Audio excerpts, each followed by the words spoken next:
Puse la almohada sobre su cara y presioné con toda la fuerza que me quedaba en estos brazos viejos. Oswaldo se despertó luchando, tratando de quitarse la almohada con sus manos débiles, pero yo ya había tomado la decisión. Mis 3 hijos estaban parados alrededor de la cama, viendo cómo su madre asfixiaba a su padre. «Mamá, para», me suplicaba Jurema, mi hija mayor, pero yo no podía parar. Después de 52 años de matrimonio, después de todo lo que había descubierto, después de todas las noches que había fingido estar dormida, mientras él salía sigilosamente de la casa, ya no podía seguir viviendo esa mentira. Los movimientos de Oswaldo se fueron haciendo más débiles hasta que finalmente se quedó quieto. Cuando quité la almohada, mis hijos me miraban como si fuera una extraña. «Ya está», les dije. «Ya no va a lastimar a nadie más. Soy Mayara Santos, tengo 73 años y llevo 6 años pudriéndose en esta prisión de Recife. Todo Pernambuco me conoce como la viuda vengativa de Jaboatão, la mujer que mató a su esposo enfermo delante de sus propios hijos. Los periódicos dijeron que había perdido la paciencia con un marido terminal que se había vuelto una carga. Mentiras baratas que venden más periódicos que la verdad. Quiero agradecer a los dueños de este canal por permitirme contar mi versión antes de que esta diabetes me mate en esta celda inmunda. Sé que muchas de ustedes ya cerraron el video, horrorizadas de que una madre pudiera hacer algo así delante de sus hijos.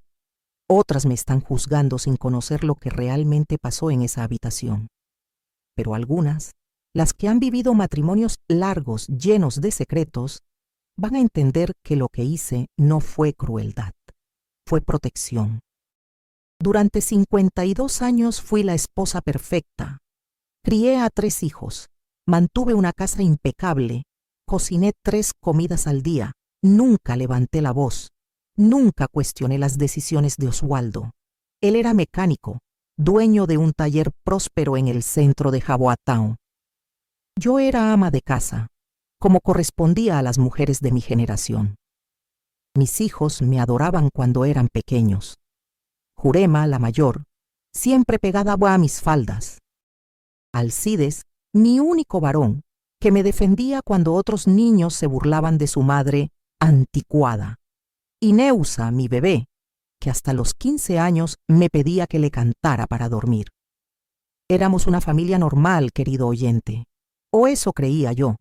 Los primeros indicios de que algo andaba mal aparecieron cuando los niños entraron a la adolescencia. Empezaron a cambiar, a volverse más reservados, especialmente conmigo. Dejaron de buscar mis abrazos, de contarme sus problemas, de confiar en mí como habían hecho durante años. Son cosas de la edad, me decía Oswaldo cuando yo le expresaba mi preocupación. Los adolescentes se vuelven raros, ya se les va a pasar. Pero había algo más que simple rebeldía adolescente. Mis hijos me miraban de manera extraña, como si supieran algo que yo no sabía, como si compartieran un secreto del que yo estaba excluida. Jurema, que había sido mi compañera constante, empezó a evitarme. Se levantaba temprano para no desayunar conmigo, llegaba tarde de la escuela para no tener que hablar. Cuando trataba de abrazarla, se ponía rígida como un palo. Alcides, mi hijo varón, se volvió agresivo. Contestaba mal, rompía cosas, se encerraba en su cuarto por horas. Una vez lo encontré llorando en el patio, y cuando le pregunté qué pasaba me gritó: «Tú no entiendes nada, nunca entiendes nada». Y Neusa, mi bebé, dejó de pedirme que le cantara. Empezó a tener pesadillas terribles, gritando en la madrugada. Cuando iba a consolarla, se alejaba de mí como si le diera miedo. «¿Qué está pasando con nuestros hijos?», le preguntaba a Oswaldo en la cama, después de que él regresara de sus salidas nocturnas cada vez más frecuentes. «Nada está pasando», me respondía dándome la espalda. «Eres una madre sobreprotectora. Los estás asfixiando. Sobreprotectora». Esa palabra me dolía porque yo creía que era cierta.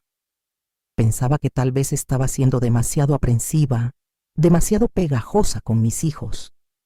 Los años pasaron y la distancia entre mis hijos y yo se hizo más grande. Se fueron de la casa apenas pudieron. Jurema a los 18 para estudiar enfermería, Alcides a los 19 para trabajar en Sao Paulo, Neusa a los 20 para casarse con un hombre que apenas conocía. Quedé sola con Oswaldo en esa casa que había sido mi mundo durante décadas. Pensé que tal vez podríamos reencontrarnos, volver a ser la pareja que habíamos sido antes de los hijos. Pero Oswaldo se volvió más distante que nunca.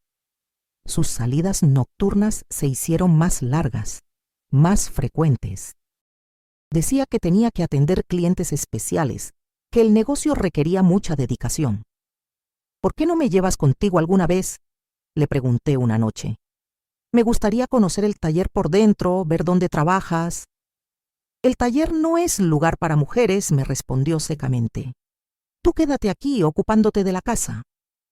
Durante 20 años viví así, querida amiga.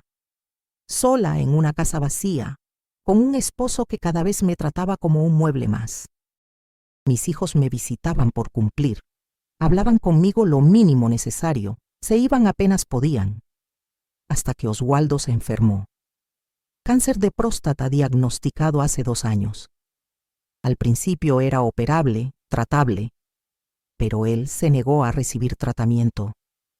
Si Dios quiere llevárseme, que me lleve, decía con esa resignación que sonaba más a alivio que a resignación.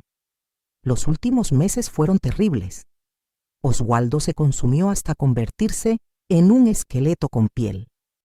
No podía caminar, apenas podía comer, necesitaba ayuda para todo. Y yo, como la esposa dutiful que había sido siempre, lo cuidé día y noche. Pero cuidar a un hombre moribundo revela cosas que una esposa sana prefiere no ver. Durante esas largas noches donde Oswaldo deliraba por la fiebre, empezó a decir cosas, nombres, lugares, fechas. Al principio pensé que eran delirios sin sentido, pero los nombres se repetían: Carla, Bruna, Luciña. Siempre nombres de niñas. Y las frases que murmuraba mientras dormía me helaban la sangre. No le digas a tu mamá. Este es nuestro secreto. Si hablas, nadie te va a creer. Una madrugada, mientras le cambiaba el pañal, Oswaldo me agarró del brazo con una fuerza sorprendente para alguien tan enfermo. Mayara, me susurró con los ojos brillantes de fiebre. ¿Tú sabías? ¿Sabía qué? Lo de las niñas, me dijo, y después se rió con una risa que me dio escalofríos. Todas esas niñas bonitas que venían al taller con sus papás, tan confiadas, tan inocentes. Ahí empecé a entender, querido oyente. Los delirios de Oswaldo no eran delirios, eran confesiones. Mi esposo, el padre de mis hijos, el hombre con el que había compartido cama durante más de 50 años, había sido un depredador de niñas durante décadas. Y lo peor de todo, mis hijos lo sabían. La noche que cambió todo llegó 3 semanas después de esa confesión delirante. Oswaldo había tenido un día especialmente malo, vomitando sangre, casi inconsciente por el dolor. Llamé a mis 3 hijos diciéndoles que creía que era el final, que vinieran a despedirse. Llegaron juntos en el carro de Alcides, algo extraño porque normalmente se coordinaban para no coincidir. Los 3 entraron a la casa con una expresión que no pude interpretar. No era dolor por la muerte inminente de su padre. Era algo más complejo, más oscuro. ¿Cómo está?, me preguntó Jurema, pero sin acercarse a la habitación donde Oswaldo agonizaba. Muy mal, les respondí. El doctor dice que es cuestión de horas, tal vez días. Mis 3 hijos se miraron entre ellos. Una de esas miradas largas que compartían desde la adolescencia, llena de significados que yo nunca había podido descifrar. Mamá, me dijo Alcides tomándome de las manos, necesitamos hablar contigo antes de que papá se muera. ¿Hablar de qué? De por qué nunca pudimos quererte como debíamos, respondió Neusa con lágrimas en los ojos. ¿Cómo? Jurema, mi hija mayor, se acercó y me abrazó por primera vez en años. Mamá, nosotros siempre te amamos, pero había cosas que no podíamos decirte, cosas que papá nos prohibió contarte. ¿Qué cosas?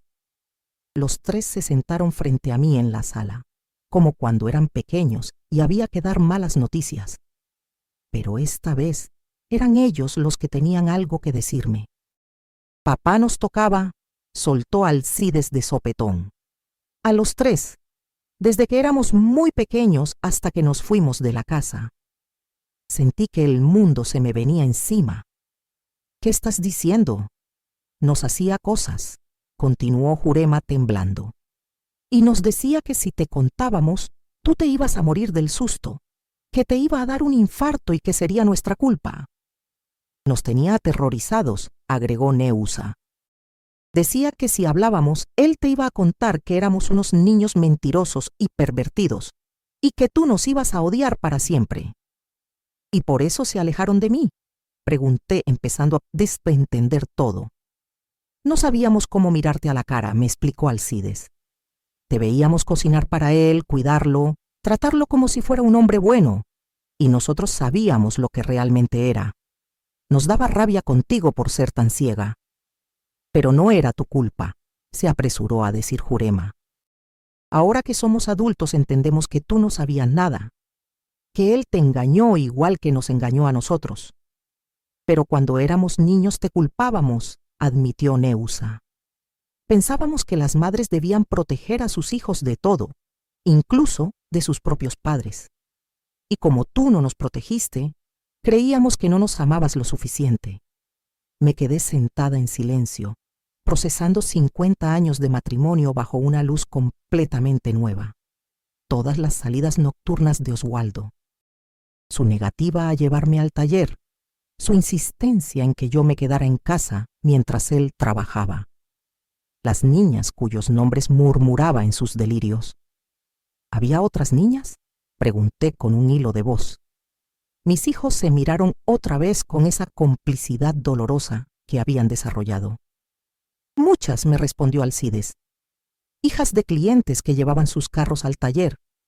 Él las convencía de que fueran a la parte de atrás, mientras sus papás esperaban en la oficina. Y nadie nunca denunció nada. ¿Quién le iba a creer a una niña contra don Oswaldo, el mecánico respetado? Me preguntó Jurema amargamente. Además, él tenía fotos de todas nosotras. Nos decía que si hablábamos, iba a mostrar las fotos y todos iban a pensar que éramos cómplices. ¿Fotos? Nos obligaba a posar de cierta manera, me explicó Neusa sin poder mirarme a los ojos. Decía que eran para recordarnos cuando fuéramos grandes, pero sabíamos que las usaba para chantajearnos. Esa noche, mientras mis hijos dormían en sus cuartos de la infancia y Oswaldo agonizaba en el nuestro, fui al garaje. Busqué en todos los rincones hasta encontrar la caja fuerte vieja que Oswaldo creía que yo no sabía que existía. La combinación era la fecha de nuestro matrimonio. Típico de él, usar algo tan sentimental para esconder algo tan perverso. Adentro encontré todo lo que mis hijos habían descrito y más. Cientos de fotos de niñas, incluyendo las mías cuando eran pequeños. Videos grabados en el taller.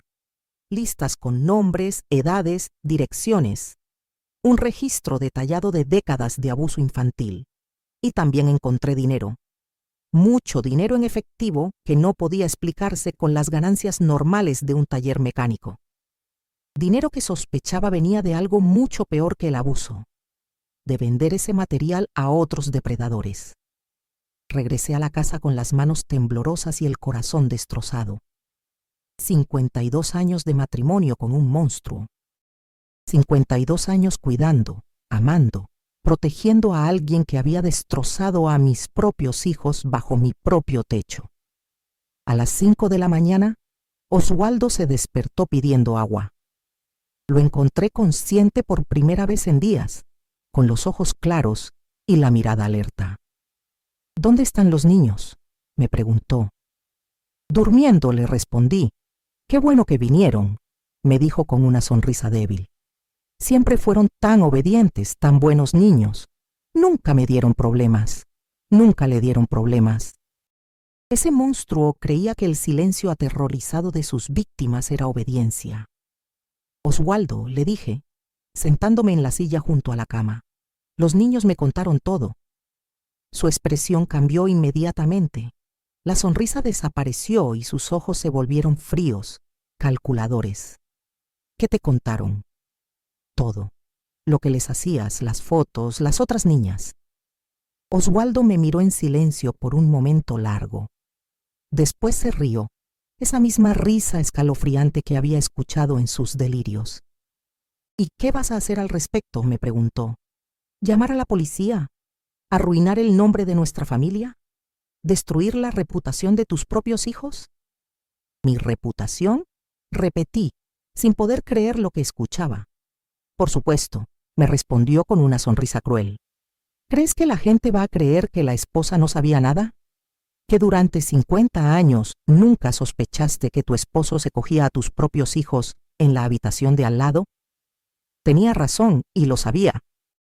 En una ciudad pequeña como Jaboatown, yo sería juzgada igual o peor que él. Sería la madre que no protegió a sus hijos, la esposa cómplice que hizo la vista gorda. Además, continuó Oswaldo, disfrutando de mi horror, ya me voy a morir. En unos días todo esto va a quedar enterrado conmigo. Tus hijos van a poder seguir con sus vidas normales. Tú vas a cobrar mi seguro de vida y todo el mundo va a recordarme como el buen hombre que fui. ¿El buen hombre que fuiste? Nunca les pegué, me dijo, como si eso fuera algún tipo de virtud. Nunca los lastimé físicamente. Solo les enseñé cosas que tenían que aprender de todas maneras. Fui gentil con ellos, paciente. Algunos papás son mucho peores. Ahí fue cuando supe que no podía dejarlo morir en paz, querido oyente. No podía permitir que ese monstruo se fuera de este mundo creyendo que había sido gentil con mis bebés. Si me das un me gusta y te suscribes apretando ese botón negro que dice suscribirse, estarás ayudando a este canal a traer más historias de mujeres que hemos enfrentado verdades imposibles de procesar. Porque lo que te voy a contar ahora, querida amiga, va a chocarte cuando entiendas por qué decidí que mis hijos tenían que ver cómo moría su padre. Me levanté de la silla y fui a despertar a mis hijos. Los encontré despiertos en la sala, abrazados los tres como cuando eran pequeños y tenían miedo de las tormentas. ¿Hablaste con él?, me preguntó Jurema. Sí, les respondí. Y necesito que vengan conmigo a su cuarto, los tres. Mamá, no queremos verlo, me dijo Alcides. Ya le dijimos adiós hace años. No es para despedirse, les expliqué. Es para cerrar un ciclo que lleva abierto demasiado tiempo. Los tres me siguieron hasta el cuarto donde Oswaldo esperaba, todavía con esa sonrisa arrogante en los labios. Cuando vio entrar a sus hijos, su expresión se iluminó. Mis niños, les dijo con voz melosa. Qué bueno que están aquí en mis últimos momentos. Jurema, Alcides y Neusa se quedaron parados junto a la pared, lo más lejos posible de la cama. Ninguno respondió a su saludo. ¿No van a despedirse de su papá?, insistió Oswaldo. Después de todo lo que hice por ustedes, después de todo el amor que les di. ¿Amor?, explotó Neusa. ¿A eso le llamas amor? Por supuesto que era amor, respondió Oswaldo sin inmutarse. El amor más puro que existe. Yo les enseñé cosas hermosas. Les mostré placeres que otros niños nunca conocen. Los hice especiales. Nos hiciste daño, le gritó Alcides. Nos destrozaste la infancia. Arruinaste nuestras vidas. ¿Arruiné sus vidas?, se rió Oswaldo. Miren cómo resultaron. Jurema es enfermera, respetada en su trabajo. Alcides tiene su propia empresa. Neusa está felizmente casada. ¿Cómo puedo haber arruinado sus vidas si son tan exitosos? Somos exitosos a pesar de ti, le respondió Jurema con lágrimas de rabia. Pero nunca pudimos tener relaciones normales.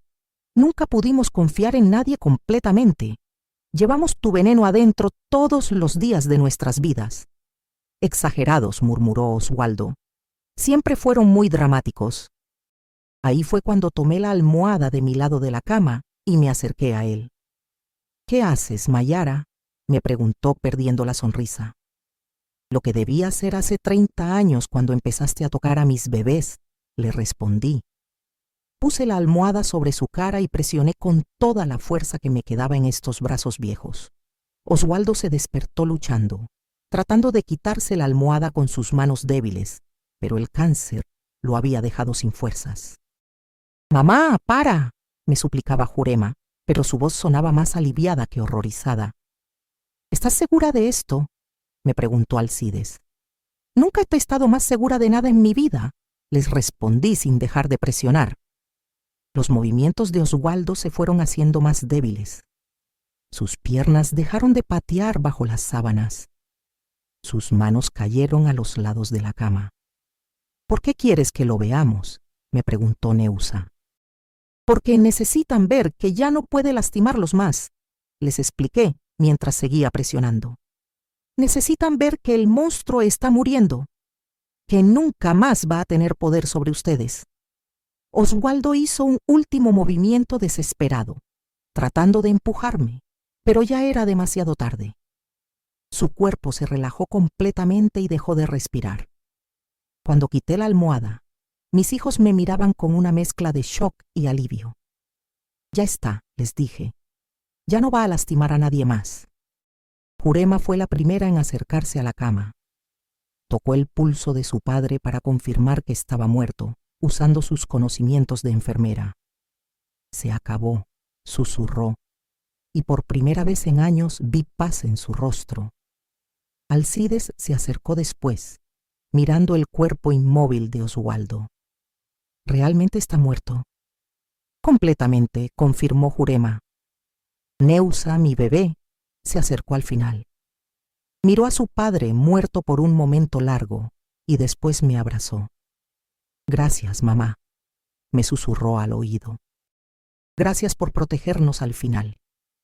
Nos quedamos ahí los cuatro, alrededor de la cama, viendo el cuerpo del hombre que había controlado nuestras vidas durante décadas. Por primera vez en años, sentí que mi familia estaba completa otra vez. «¿Qué hacemos ahora?», preguntó Alcides. «Ahora llamamos a la ambulancia», les respondí. «Y cuando lleguen, yo les voy a decir exactamente lo que pasó». «Mamá, no», me rogó Jurema. «Podemos decir que murió naturalmente. Nadie va a cuestionar la muerte de un hombre con cáncer terminal». «No», les respondí con firmeza. «Ya basta de secretos en esta familia, ya basta de proteger monstruos». Llamé a la ambulancia yo misma. Cuando llegaron los paramédicos, les dije que había asfixiado a mi esposo porque había descubierto que había abusado de mis hijos durante décadas. «Yo lo maté», les repetí a los policías cuando llegaron, «y lo volveríamos a hacer 1000 veces». La investigación fue rápida. Encontraron toda la evidencia en la caja fuerte: las fotos, los videos, los documentos. Confirmaron que Oswaldo había sido un pedófilo durante décadas, que había abusado no solo de mis hijos, sino de docenas de niñas cuyos padres llevaban carros al taller. Pero para entonces ya no importaba. Yo había confesado el asesinato delante de testigos. Había matado a un hombre indefenso, enfermo terminal, que no podía defenderse. En el juicio, mis hijos testificaron en mi favor. Contaron toda la verdad sobre los abusos, sobre el chantaje, sobre cómo había destruido sus vidas. Pero el fiscal argumentó que eso no justificaba que yo hubiera tomado la justicia por mis propias manos. Mayara Santos tenía opciones, declaró durante el juicio.